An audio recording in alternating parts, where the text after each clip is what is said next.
akan menerangkan sedikit sebanyak tentang persekitaran keusahawanan. Keusahawanan adalah kunci utama dalam meningkatkan pertumbuhan ekonomi sesebuah negara dengan menyumbang kepada KDNK, iaitu merangsang pelaburan serta menjana peluang pekerjaan.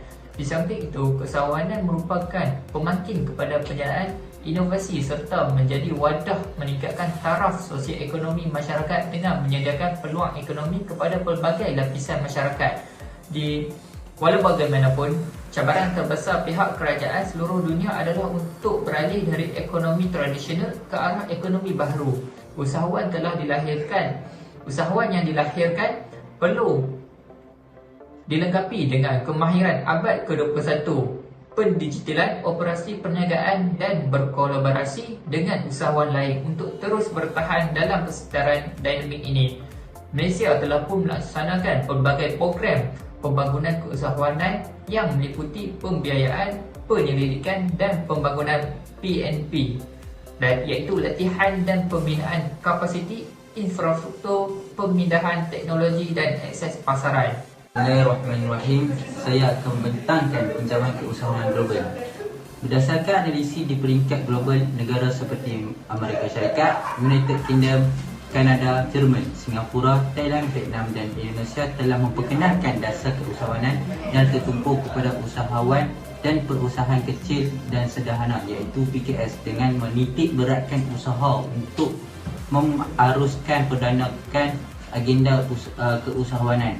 Terdapat juga sebagian negara yang menerapkan agenda keusahawanan dalam dasar dan polisi makro mereka seperti Pelan Pembangunan Jangka Pendek, Dasar Perindustrian dan Dasar Inovasi. Dasar-dasar tersebut secara umumnya mengariskan strategi dan pelan untuk mengatasi halangan-halangan yang wujud dalam bidang keusahawanan, dengan tujuan untuk memberikan peluang sama rata kepada semua lapisan masyarakat. Seterusnya, memberi dan membuka jalan kepada individu untuk menceburkan diri ke dalam bidang keusahawanan. Sebenarnya perbandingan antara Malaysia dengan negara lain dalam perindustrian kecil dan sederhana. Majoriti usahawan merupakan pengusaha dalam industri kecil dan sederhana. Lebih 90% daripada jumlah keseluruhan penunggangan perniagaan adalah dalam kategori PKS. PKS merupakan penyumbang utama kepada penjanaan pekerjaan sesebuah negara. Misalnya, sumbangan pekerjaan oleh PKS di negara-negara maju seperti Amerika Syarikat, Jerman dan Kanada mencecah sehingga 90% di samping menyumbang setinggi 50% kepada KDNK.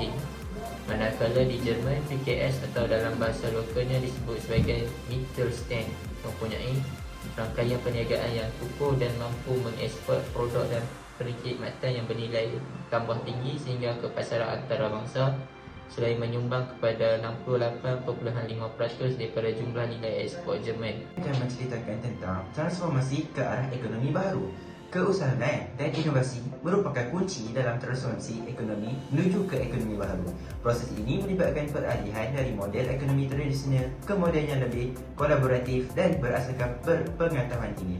Dipacu oleh revolusi digital, negara-negara maju telah menetapkan keusahawanan dan inovasi sebagai syarat penting bagi pertumbuhan awapan. Dalam usaha untuk mempercepat reformasi, beberapa negara telah memperkenalkan inisiatif keusahawanan seperti pendigitalan, proses perniagaan dan penilaian pematuhan piawai untuk menyesuaikan usahawan dengan teknologi baru.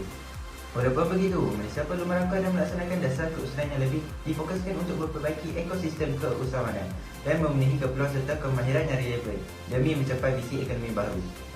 Assalamualaikum warahmatullahi wabarakatuh. Okay, pada hari ini saya akan bincangkan tajuk berkenaan dengan tinjauan keusahawanan nasional, yang mana pada suku pertama tahun 2019, ekonomi Malaysia mencatatkan jumlah keseluruhan KDNK sebanyak 341.7 bilion, yang mana peningkatan sebanyak 4.5% berbanding dengan suku sebelumnya. Jumlah ini disumbangkan oleh 5 sektor utama, iaitu perkhidmatan, pembuatan, pertanian, pembinaan serta perlombongan dan pengkuarian. Dan penjanaan ekonomi di Malaysia secara amnya disumbangkan oleh aktiviti keusahawanan yang meliputi pelbagai jenis aktiviti perusahaan seperti PKS, penjajah, koperasi, rangkaian franchise, start-ups, perusahaan sosial, termasuk juga perniagaan atas talian iaitu online. Menurut Bancaan Ekonomi iaitu MBK Negara 2016, terdapat 920,624 entiti perniagaan baharu ditubuhkan di Malaysia setakat tahun 2015, yang mana 1,865 sebanyak 98% daripada jumlah tersebut adalah PKS. Jumlah ini termasuk juga 693,670 perusahaan mikro, 76.5%, dan juga perusahaan kecil yang mana meliputi 21.2%. Dan yang terakhir sekali, perusahaan sederhana sebanyak 2.3%. Dan setakat itu sahaja. Assalamualaikum warahmatullahi wabarakatuh. Tajuk program dan inisiatif semasa merupakan satu perbincangan tentang keusahawanan yang bertumpukan ke atas program-program yang terdapat di dalam model ekonomi baharu 2011 hingga 2020. Terdapat 8 kategori tersebut. Yang pertama ialah pembiayaan kewangan, iaitu untuk membantu usahawan di Malaysia melalui hasil dana. Antara agensi tersebut ialah Majlis Amanah Rakyat MARA dan Tekun. Yang kedua, geran penyelidikan, iaitu inisiatif penyelidikan untuk memacu peningkatan produktiviti melalui penambahbaikan nilai produk yang sedia ada di Malaysia. Antara agensi tersebut ialah Geran Pengkomersialan Penyelidikan Vendor GPPV. Yang ketiga, latihan dan pembangunan kapasiti. Ia berfungsi untuk pengukuhan keupayaan bakat yang sedia ada kepada usahawan di Malaysia. Antara agensi tersebut ialah Institusi Koperasi Malaysia IKM. Yang keempat, infrastruktur yang dikhususkan untuk mewujudkan sekitaran yang baik untuk melakukan program keusahawanan ini. Antara agensi-agensi tersebut ialah Malaysia Palm Oil Board, iaitu MPOB. Yang kelima, teknologi.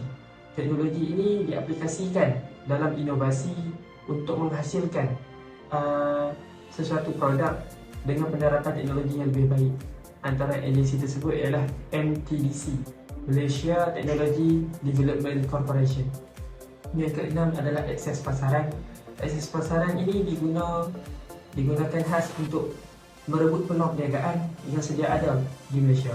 Antara agensi tersebut ialah Kementerian Perdagangan Antarabangsa dan Industri, iaitu MITI.